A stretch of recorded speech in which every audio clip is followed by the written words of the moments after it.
বিসমিল্লাহির রহমানির রহিম। জাতীয়তাবাদী ছাত্রদল সখীপুর উপজেলা ছাত্রদলের অধীনস্থ যে সকল স্কুল, কলেজ, মাদ্রাসা, ওয়ার্ড, ইউনিয়ন ছাত্রদলের যে সকল শিক্ষার্থী ভাই ও বোনের এবং সাধারণ শিক্ষার্থী তাদের সকলকে সখীপুর উপজেলা ছাত্রদলের পক্ষ থেকে সংগ্রামী ইসলাম আসসালামু আলাইকুম।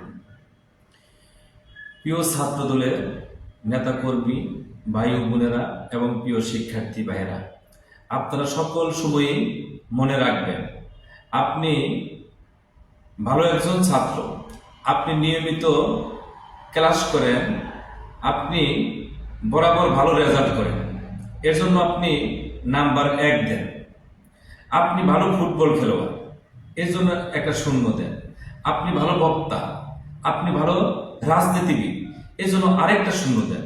আপনি ভালো গান গাইতে পারেন, আপনি ভালো কবিতা আবৃত্তি করতে পারেন।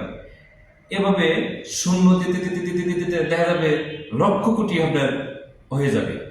কিন্তু আপনি যদি ভালোভাবে যদি পড়াশোনা না করেন, ভালো যদি ছাত্র যদি না হতে পারেন, ভালো রেজাল্ট যদি না করতে পারেন, তাহলে কিন্তু ওই যে প্রথম যে 1 দিলেন, ওই 1 কিন্তু উঠে যাবে।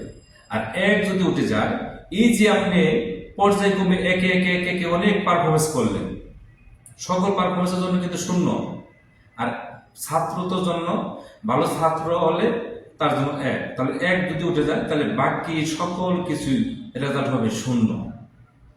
সেজন্য আমি আপনাদের উদ্দেশ্যে বলতে চাই, আপনার একটি বিষয় মনে রাখবেন, পড়াশোনার পাশাপাশি রাজনীতি, কিন্তু রাজনীতির পাশাপাশি পড়াশোনা নয়। রাজনীতি আপনার করবেন, পড়াশোনা ঠিক রেখে তারপরে আপনারা রাজনীতির মধ্যে সময় দিবেন। রাজনীতি মানে রাজনীতি করবেন, কিন্তু অপরাজনীতি করা যাবে না।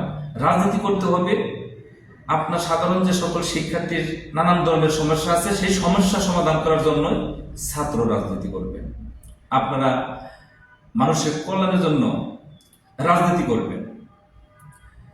আপনার আরেকটা বিষয় মনে রাখবেন, পড়াশোনার পাশাপাশি খেলাধুলা, কিন্তু খেলাধুলার পাশাপাশি পড়াশোনা নয়।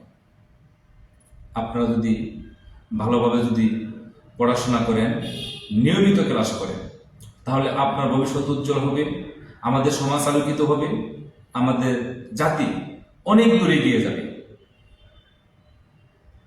পরিশেষে আমাদের সখীপুর যে সকল সাধারণ শিক্ষার্থী আছে, এমনকি আমাদের ছাত্র দলের যে সকল ছাত্র ভাই বোনেরা আছে, তাদের সুস্বাস্থ্য কামনা করছি, এমনকি তাদের উজ্জ্বল ভবিষ্যৎ কামনা করছি। বাংলাদেশ জিন্দাবাদ, শহীদ অমর হোক, খালেদা জিয়া জিন্দাবাদ, আগামী দিনের রাষ্ট্রনায়ক তারেক রহমান জিন্দাবাদ। আমাদের সখীপুর পাশে যিনি সকল সময় শিক্ষার মান উন্নয়নের কথা বলেন, সেই প্রিয় নেতা জননেতা অ্যাডভোকেট হামিদ আজম ভাই জিন্দাবাদ জিন্দাবাদ। আসসালামু আলাইকুম।